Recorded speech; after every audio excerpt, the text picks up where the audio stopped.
O Senhor esteja convosco. Ele está no meio de nós. Proclamação do Evangelho de Jesus Cristo, segundo Lucas. Glória a vós, Senhor. Naquele tempo disse Jesus a seus discípulos: A vós que me escutais, eu digo: amai os vossos inimigos, e fazei o bem aos que vos odeiam. Bendizei os que vos amaldiçoam, e rezai por aqueles que vos caluniam. Se alguém te der uma bofetada numa face, oferece também a outra. E se alguém te tomar o manto, deixa-o levar também a túnica. Dá a quem te pedir, e se alguém tirar o que é teu, não peças que o devolva. O que vós desejais que os outros vos façam, fazei-o também vós a eles. Se amais somente aqueles que vos amam, que recompensa tereis? Até os pecadores amam aqueles que os amam. E se fazeis o bem somente aos que vos fazem bem, que recompensa tereis? Até os pecadores fazem assim. E se emprestais somente àqueles de quem esperais receber, que recompensa tereis? Até os pecadores emprestam aos pecadores para receber de volta a mesma quantia. Ao contrário, amai os vossos inimigos, fazei o bem e emprestai, sem esperar coisa alguma em troca. Então a vossa recompensa será grande, e sereis filhos do Altíssimo, porque Deus é bondoso também para com os ingratos e maus. Sede misericordiosos, como também o vosso Pai é misericordioso. Não julgueis e não sereis julgados. Não condeneis e não sereis condenados. Perdoai e sereis perdoados. Dai e vos será dado. Uma boa medida, calcada, sacudida, transbordante, será colocada no vosso colo. Porque com a mesma medida com que medirdes os outros, vós também sereis medidos. Palavra da salvação. Glória a vós, Senhor. Queridos irmãos e irmãs, nós estamos hoje celebrando esta Eucaristia. E nesta ocasião também, nos unimos particularmente a 3 famílias. A família do, se eu errar a pronúncia me perdoe, Alquindar de Oliveira, está aí? 7º dia, tem algum familiar aí? Também a família do João Carlos Barzotto, que estão aqui, que estou olhando ali, né, para o Marcelo e sua família. E a família da Ondina Nogueira Ferreira, estão aí também? Aqui. Opa, agora eu vi. Isso tem que chacoalhar bem o braço, porque nessa multidão aqui eu me sinto Abraão, né? Olhando para a multidão que Deus prometeu, do qual ele seria o patriarca, né? Então que Deus abençoe estas famílias. E nós nos solidarizamos como comunidade cristã com as famílias que vêm rezar, pedir por seus entes queridos falecidos, mas sobretudo nos animamos na esperança cristã. Porque nós cremos que Jesus Cristo é o vencedor da morte. E eu costumo dizer nos velórios, e aproveito a oportunidade para dizer aqui, nós não viemos chorar simplesmente a perda dos entes queridos quando lembramos deles na liturgia. Se nós viéssemos só para chorar, nós seríamos os mais derrotados. Nós viemos aqui sobretudo para professar a fé que eles ainda vivem. Que eles ainda vivem na presença de Deus. E apesar da nossa saudade, a esperança superabunda no nosso coração e nos consola também. Então, que vocês recebam de Deus a consolação nesta Eucaristia. Nós escutamos a palavra e continuamos ouvindo. Vocês estavam aqui na semana passada? Aqui ou em outra igreja? Sim ou não? Opa, poderia ter sido um sim mais massivo, né? Mas pouco a pouco nós vamos entendendo que domingo é dia do Senhor, né?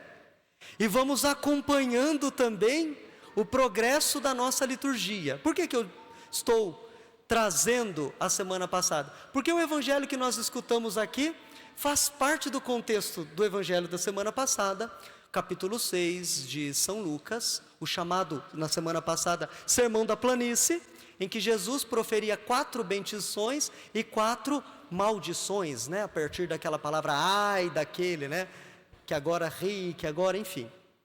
Quem esteve a semana passada, lembra. E quem não esteve, perdeu. Vai ter que esperar 3 anos para escutar de novo esse evangelho, né? A não ser que vá lá em casa buscar. Enfim.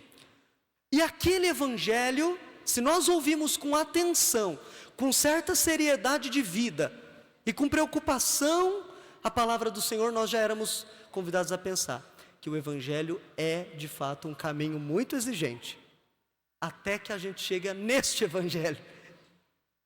E aí a gente percebe que ainda é mais exigente quando Jesus disse: a vós que me escutais. Porque pode ser que nós venhamos até com certa frequência na igreja e tenhamos os ouvidos moucos, né? Sejamos como surdos, que saiamos daqui e vivamos de qualquer maneira. Isso é possível, sim, mas Jesus já faz esta exortação: a vós que me escutais, você que me leva a sério, que entende que as minhas palavras são palavras de vida eterna, um caminho estreito, mas o caminho correto de vida.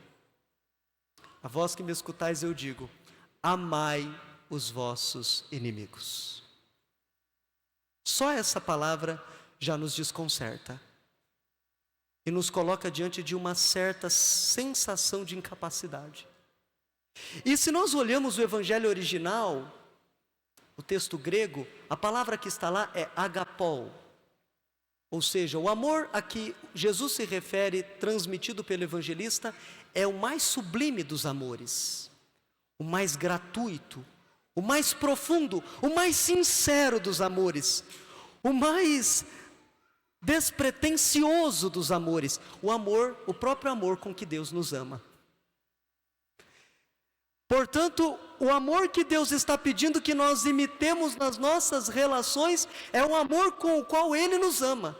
E isso é tão exigente, é tão difícil, é tão difícil.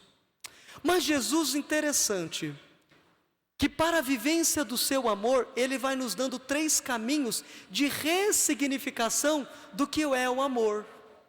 Porque muitas vezes nós confundimos ou reduzimos o amor a um sentimento. E o amor não é simplesmente um sentimento. O amor envolve os sentimentos. Mas o amor, além desta dimensão afetiva, ele tem uma outra dimensão efetiva. E que nós precisamos aprender com Jesus.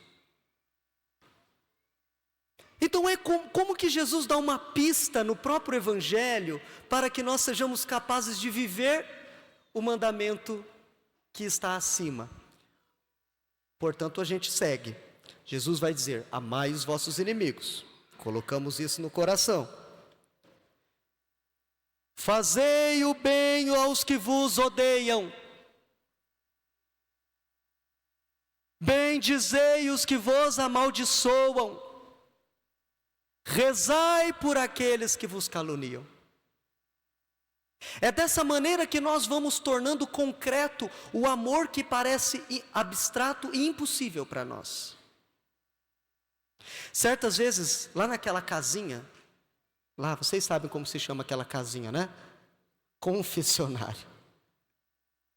Nós escutamos as pessoas dizerem assim: padre, eu não consigo perdoar, porque perdoar é uma forma de amor.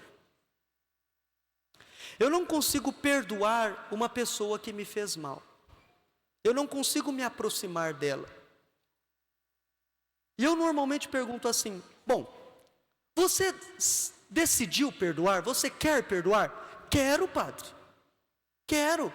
Bom, se você decidiu pelo perdão, o perdão já começou. Você já teve oportunidade de se vingar desta pessoa que te prejudicou de alguma maneira? Já tive, às vezes respondem. Já tive. Você fez? Você prejudicou? Você se vingou? Não. Então você perdoou. Quando nós entendemos que o perdão, o amor, não é um simples sentimento, mas é uma atitude que às vezes é vivida à custa de sofrimento,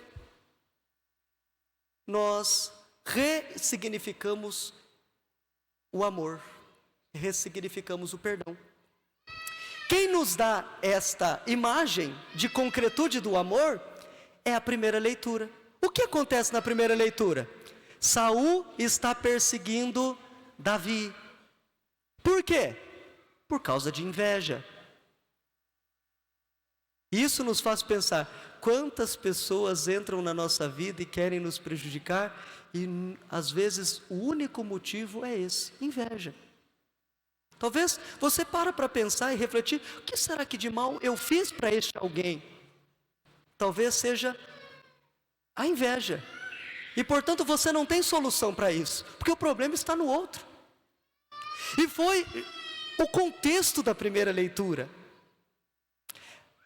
Saul foi atrás de Davi, e foi sozinho? Foi sozinho? Levou 3.000 soldados com ele. O homem estava decidido mesmo a fazer barbárie com o pobrezinho do Davi, né? E veja como são as coisas. Quando ele foi descansar da sua perseguição, entrou ali numa caverna. E quem é que estava ali? Davi. E Davi o viu dormir com a lança perto dele. Davi poderia ter feito mal, mas Davi, honrando a sua consciência, pegou a lança, levou a lança embora e mandou um recado: venham receber de novo, recuperar a lança de Saul, porque hoje eu tive a oportunidade de fazer-lhe mal, e não o fiz, porque ele é um ungido do Senhor.